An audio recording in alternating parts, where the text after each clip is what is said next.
Bank retires का bank pension operation का मुद्दा पिछले 30 सालों से पेंडिंग है। अब वो निर्णायक तौर पर आ चुका है।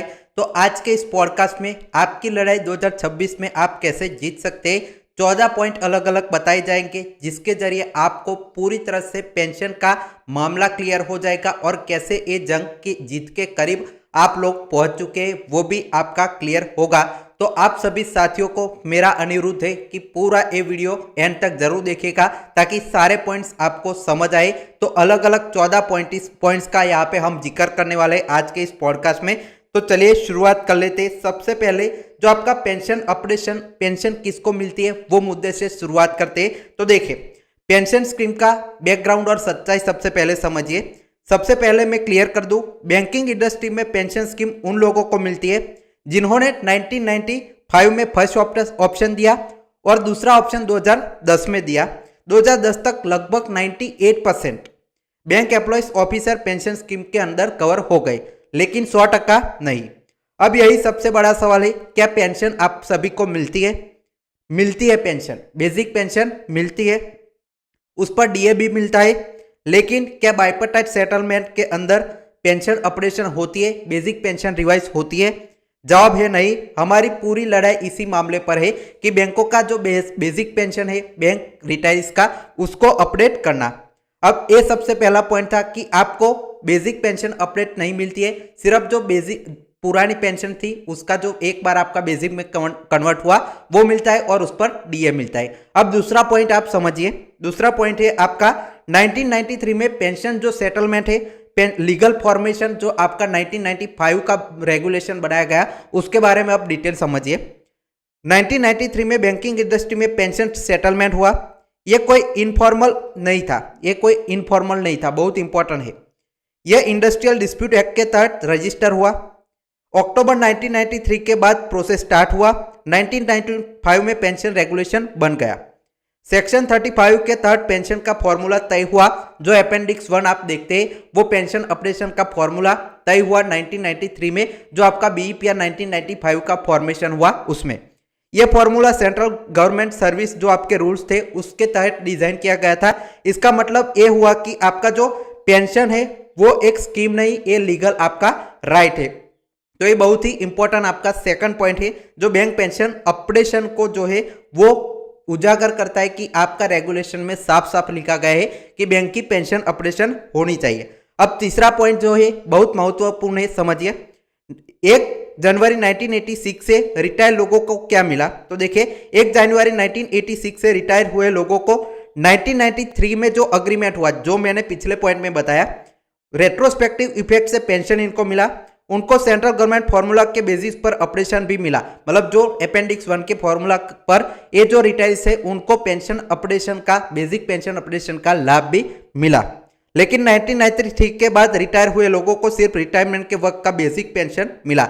जो बाकी के 1987 के बाद के जो लोग थे उनको कोई भी बेसिक पेंशन ऑपरेशन में यहाँ पे फायदा नहीं मिला। सिर्फ एक बार जो तय हुई उनकी बेसिक पे के हिसाब से पेंशन वही पुरानी अभी तक मिल रही है। सिर्फ रिटायरमेंट के वक्त बेसिक पेंशन मिला, डीए मिल रहा है, लेकिन बेसिक पेंशन कभी रिवाइज नहीं हुई। ये अन्याय आपका शुरू 1990 जो आपके 7 के बाद के जो रिटायर्स है उनके साथ शुरू हुआ। तो ये तीसरा पॉइंट था। अब पॉइंट नंबर 4 समझिए, बहुत इंपॉर्टेंट है। पेंशन कॉर्पस का सच पैसा कहां से आता है? मतलब पेंशन कॉर्पस आपका जो आप सुनते रहते हैं कि बैंक रिटायर्स के पास बहुत सारा जो पेंशन फंड है वो कहां से आया, उसका सच्चाई अब समझिए। बहुत लोग सोचते हैं बैंक पेंशन गवर्नमेंट बजट से आती है। आपको लगता होगा कि गवर्नमेंट ये सारा पैसा आपका पेंशन का डालता होगा, लेकिन सच्चाई क्या है? तो देखिए, मैं स्पष्ट करना चाहता हूं, हमारी पेंशन गवर्नमेंट बजट से नहीं आती। हमारी पेंशन आती है हमारे खुद के पेंशन कॉर्पस या फंड से। ये कॉर्पस कैसे बनता है? तो देखिए, प्रोविडेंट फंड का 50% हिस्सा पेंशन फंड में ट्रांसफर होता है और 50% रिटायर्स अपने पास रखते हैं। मतलब जो आपका पीएफ था उसका 50% पैसा ये जो पेंशन फंड है उसमें गया। 2010 से पहले जितने भी रिटायर्स थे उन्होंने पीएफ में जितना भी कंट्रीब्यूशन किया था वो सारा जो कॉर्पस आपका अभी लाखों करोड़ 4.57 लाख करोड़ का बना है, उसमें जो पेंशन का कॉर्पस है वो रिटायर्स का आधा पीएफ का पैसा बन के पूरा जो इतना ह्यूज कॉर्पस है वो तैयार हुआ। बैंक कंट्रीब्यूशन करता है जो आपका एक्चुअल वैल्यूएशन के बेसिस पर अमाउंट डिसाइड होता है, ये एक ट्रस्ट के थ्रू ऑपरेट होता है। इसका बैंक का भी इसमें बैंक का भी थोड़ा सा कंट्रीब्यूशन यहाँ पे था। ट्रस्ट में bank management representative, workman representative, officer representative, GM level के ट्रस्टी, ये बोर्ड लेवल लीगल एंटिटी है। मतलब ये सारे लोग, ये जो आपका कॉर्पस बनाया था उसमें हिस्सेदार थे, इनके ऊपर ये रिस्पॉन्सिबिलिटीज थी। अब पांचवा पॉइंट समझिए, कॉर्पस के बारे में कहां से आया आप सभी को क्लियर हुआ होगा। अब पांचवा पॉइंट जो है वो बहुत महत्वपूर्ण है, समझिए। 1995 में प्रॉब्लम कॉर्पस अधूरा था। 1995 में क्या प्रॉब्लम आई, तो आपका कॉर्पस था वो अधूरा था। तो देखिए 1995 में जब ऑप्शन लिया गया, सिर्फ 52% लोग स्कीम में आ गए और 48% लोग यहाँ पे स्कीम से बाहर हो गए, जो एक कॉर्पस जब तैयार हो रहा था तब। इस वजह से पेंशन कॉर्पस सफिशिएंट नहीं बढ़ा, इसलिए 2000 तक वेट करना पड़ा। मतलब तब तक आपका जो पूरी तरह से सभी लोग क्लियर हो जाए, सभी लोग समावेश हो जाए, वो कॉर्पस आपका तैयार 1995 में नहीं हुआ। तो दूसरा जो ऑप्शन है वो 2010 तक यहाँ पे वेट करना पड़ा, जिसमें 98% लोग हैं वो कवर हुए। इसके बाद आपकी जो कॉर्पस है वो तैयार हो गया। अब छठा पॉइंट इसमें समझिए, बहुत इंपॉर्टेंट है। 2010 सेकंड ऑप्शन 4300 करोड़ का यहाँ पे डेफिसिट हुआ। इसमें देखिए 2010 में सेकंड ऑप्शन दिया गया, तब एक्चुअल वैल्यूएशन से पता चला कॉर्पस में लगभग 4300 करोड़ का डेफिसिट यहाँ पे रहा। इसको कवर किया गया, मतलब इसको कवर किया कैसे, तो देखिए 70% बैंक के प्रॉफिट से, 30% एम्प्लॉय और रिटायर्स के कंट्रीब्यूशन से 2000 के बाद कॉर्पस फुल माना गया। मतलब इसमें जो आपका 4300 करोड़ रुपीस का जो कॉर्पस में डेफिसिट था, उसको 70% बैंक के प्रॉफिट से और 30% एम्प्लॉयज और रिटायर्स थे 2010 के बाद, उनका जो कंट्रीब्यूशन से पूरा जो कॉर्पस है वो बनाया गया। 98% लोग पेंशन बास्केट में आ गए। तो 2010 के बाद कोई फाइनेंशियल एक्सक्यूज नहीं था, फिर भी बेसिक पेंशन ऑपरेशन नहीं हुआ। मतलब आपका पूरा जो कॉर्पस है जो आपका तैयार हो चुका था, इसके बाद बेसिक पेंशन अपडेट करनी चाहिए थी, लेकिन उसके बाद से कभी जो बेसिक पेंशन है वो आपका हक था, आपका कॉर्पस पूरा हो गया, लेकिन तब भी आपका ऑपरेशन यहाँ पे नहीं हुआ। अब 7 पॉइंट समझिए, एक्चुअल रिपोर्ट मैंडेटरी प्रोविजन में क्या था, तो 1993 के अग्रीमेंट में क्लियर लिखा है हर साल एक्चुअल रिपोर्ट लेना मैंडेटरी है। कॉर्पस हमेशा सफिशिएंट रहना चाहिए ताकि अग्रीमेंट के हिसाब से सब पेंशंस बेनिफिट दिया जा सके। अगर कॉर्पस में डेफिसिट आता है तो जिम्मेदारी मैनेजमेंट की है, पेंशंस की नहीं। मतलब आपका जो एक एक्चुअल रिपोर्ट तैयार किया गया जिसमें हर साल इसका ऑडिट होगा और आपका जो पूरा पेंशन फंड है वो पूरी तरह से जितना था उतना होना चाहिए और आपकी पेंशन ऑपरेशन होनी चाहिए। और अगर नहीं होता है पूरी तरह से ये जो आपका पेंशन फंड, तो वो सारी जिम्मेदारी अग्रीमेंट के हिसाब से जो बैंक मैनेजमेंट है उनकी रहनी चाहिए। ये 8वां पॉइंट है। 9वां पॉइंट है, बहुत इंपॉर्टेंट समझिए, कॉर्पस का मिसयूज का आरोप। मतलब ये जो आपका कॉर्पस था उसका मिसयूज किया गया, ऐसा भी आरोप लगता है। वो क्या है वो समझिए। 2010 से 2025 के बीच कई बैंक्स ने पेंशन कॉर्पस के सरप्लस को गलत तरीके से मार्केट में इन्वेस्ट किया।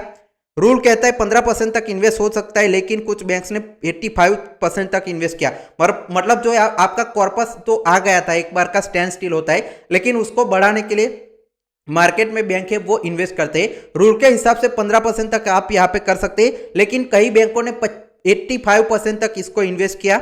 और अगर कॉर्पस से छेड़छाड़ यहाँ पे हुई तो जिम्मेदारी बैंक मैनेजमेंट और गवर्नमेंट की है। ये भी यहाँ पे जो रूल है उसमें लिखा गया है। तो 7-8 पॉइंट से अब 9वां जो पॉइंट है वो समझिए, बहुत इंपॉर्टेंट है। आरबीआई नाबार्ड का एग्जांपल यहाँ पे दिया है इन्होंने। अगर कई यहाँ पे प्रेसिडेंट देखना है तो देखिए, रिजर्व बैंक ऑफ इंडिया 2019 के बाद बेसिक पेंशन अपडेशन दिया। बॉम्बे हाई कोर्ट के डायरेक्शन के बाद इंप्लीमेंटेशन हुआ, रेट्रोस्पेक्टिव बेनिफिट यहाँ पे दिया गया। मतलब जो आपका आरबीआई का और नाबार्ड का जो पेंशन ऑपरेशन है वो हुआ, और जो बॉम्बे हाई कोर्ट थे उन्होंने फैसला दिया था कि इनका जो पेंशन ऑपरेशन होना चाहिए। तो रेट्रोस्पेक्टिव सभी जो बाकी के भी रिटायर्स है उनको यहाँ पे जितना बेनिफिट उनका रह गया था वो सारा देकर यहाँ पे आरबीआई और नाबार्ड का पेंशन ऑपरेशन हुआ। और अब देखिए, नेशनल बैंक जो आपका नाबार्ड है और आरबीआई ने फॉर्मूला बार बार अपडेट यहाँ पे जो अपडेट करते गए, 10% का यहाँ पे जो आपका बेसिक और डीए का नॉशनल इंक्रीज बार बार वो करते गए। दोनों 3 बार यहाँ पे जो वेज रिवीजन है वो हो चुका है। तो सवाल है, अगर आरबीआई और नाबार्ड में हो सकता है तो कमर्शियल बैंक में क्यों नहीं। तो ये बहुत बड़ा यहाँ पे पॉइंट रखते हैं कि आपका जो आरबीआई नाबार्ड उन लोगों को भी तो पहले नहीं आप देते थे, पहले कहते थे कि यहाँ पे रेगुलेशन उनका भी नहीं है, लेकिन उनका अगर हो गया, गवर्नमेंट ने उनका किया, तो हमारा जो पब्लिक सेक्टर बैंक है उनका क्यों नहीं। अब 10वां पॉइंट समझिए, कोर्ट में यहाँ पे जो लड़ाई चल रही है उस पर इन्होंने कहा है, यह मुद्दा अब कानूनी रूप ले चुका है। सुप्रीम कोर्ट में यहाँ पे MC सिंगला केस की अभी आपकी 12 मार्च को सुनवाई है, वो आपकी फाइनल हियरिंग्स के दौर पर पहुंच चुकी है, जिसमें फैसला अगर डायरेक्शन देते हैं कोर्ट तो हमारी तरफ आ सकता है। IBA और गवर्नमेंट डिटेल चार्ट यहाँ पे सबमिट किया है, हमारी तरफ से भी जो डिटेल चार्ट है वो सबमिट किया है, जिसमें पेंशन रेगुलेशन को इंप्लीमेंटेशन करने के लिए जो रेगुलेशन 35(1) को वो बेस बनाते हैं, तो पेंशन ऑपरेशन आपकी हो जाएगी। इसके अलावा एक और केस यहाँ पे बॉम्बे हाई कोर्ट में चल रहा है, जिसकी यहाँ पे 10 तारीख को 10 यहाँ पे दिसंबर को इसकी जो सुनवाई 10 यहाँ पे फरवरी को इसकी सुनवाई है वो हुई थी। इसके बाद अफिडेविट के साथ एविडेंस सबमिट किया गया। IBA ने कहा पेंशनर्स को ऑपरेशन का राइट नहीं, हम कहते हैं राइट क्लियरी अग्रीमेंट और बोर्ड रेसोल्यूशन में लिखा है। मतलब IBA तो बार बार यहाँ पे जो बॉम्बे हाई कोर्ट में एक और केस है बैंक पेंशन ऑपरेशन को लेकर, वहां पे भी IBA कहता है कि इनको पेंशन ऑपरेशन का यहाँ पे राइट नहीं है, लेकिन रेगुलेशन में लिखा गया है तो हमें हमारा जो हक है वो मिलना चाहिए। अब 11 पॉइंट यहाँ पे लिखा है एक्स ग्रेशिया नहीं लीगल राइट। अब देखिए हमें दया नहीं चाहिए, हमें एक्स ग्रेशिया नहीं चाहिए। मतलब आपने जो 12 बाइपर्टाइज सेटलमेंट में जो अग्रीमेंट यहाँ पे हुआ, जो आपका बाइपर्टाइज सेटलमेंट अभी हुआ मार्च 2024 में, तब बैंक पेंशनर्स को ऑपरेशन की जगह एक्स ग्रेशिया दिया गया, और वो भी बहुत ही कम राशि। आपने देखा होगा तो 2% से लेकर 17% के बीच यहाँ पे सभी रिटायर्स को, यहाँ पे जो 11 BPS में रिटायर हुए उससे लेकर आपका जो 5th 6th BPS के लोग थे, 2% से 17% यहाँ पे बेसिक पेंशन का हिस्सा जो है वो दिया गया एक्स ग्रेशिया के रूप में। इस पर इन्होंने लिखा है कि आपकी जो हमें दया नहीं चाहिए, हमें पेंशन ऑपरेशन चाहिए, हमें अपना कानूनी अधिकार चाहिए। हर बाइपर्टाइज सेटलमेंट के बाद वर्किंग एम्प्लॉयज का बेसिक पे रिवाइज होता है, तो पेंशनर्स का बेसिक पेंशन भी रिवाइज होना चाहिए। इनकी क्लियर डिमांड है कि जो वर्किंग एम्प्लॉयज है उनका बेसिक यहाँ पे जो पे रिवाइज होता है, वैसे ही हमारा बेसिक पेंशन हर बाइपर्टाइज सेटलमेंट के हिसाब से रिवाइज होना चाहिए। अब देखिए central government pension versus bank pension के बारे में भी इन्होंने 12वें पॉइंट में जिक्र किया है।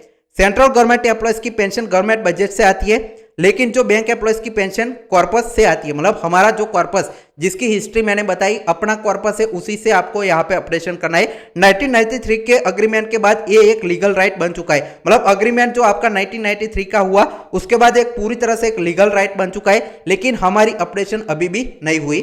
अब देखिए 8 लाख लोगों का सवाल, लगभग 8 लाख रिटायर बैंक एम्प्लॉयज और ऑफिसर, और जो आगे रिटायर होंगे उनके भी भविष्य यही से तय होगा। अगर ऑपरेशन मिलता है तो बेसिक पेंशन 2-3 गुना तक बढ़ सकती है, एरियर्स भी यहाँ पे मिलेंगे, और फाइनेंशियल जो आपका डिग्निटी वापस आ सकती है। मतलब अगर ऑपरेशन होता है तो हमारे 8 लाख जो बैंक रिटायर्स ऑफिसर जो है उन सभी को फायदा मिलेगा, उनकी फैमिली को फायदा मिलेगा, फैमिली पेंशन आपकी बढ़ेगी, और 2-3 गुना आपकी बेसिक पेंशन रिवाइज हो सकती है, और आपको एरियर्स भी यहाँ पे मिलेंगे। अब देखिए 2026 एक नई उम्मीद लेकर आ रहा है, वो लिखते हैं अब 2026 में एक नई संभावना बनी है।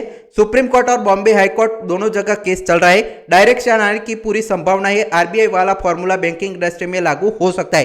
तो ये बहुत ही लास्ट में पॉजिटिव होप है कि आपका सुप्रीम कोर्ट में MC सिंगला केस चल रहा है, जिसकी सुनवाई 12 मार्च को फिक्स की गई है, और फाइनल वर्डिक्ट भी दिया जा सकता है। रेगुलेशन में साफ साफ लिखा है, तो IBA अब इसको रोक नहीं पाएगा।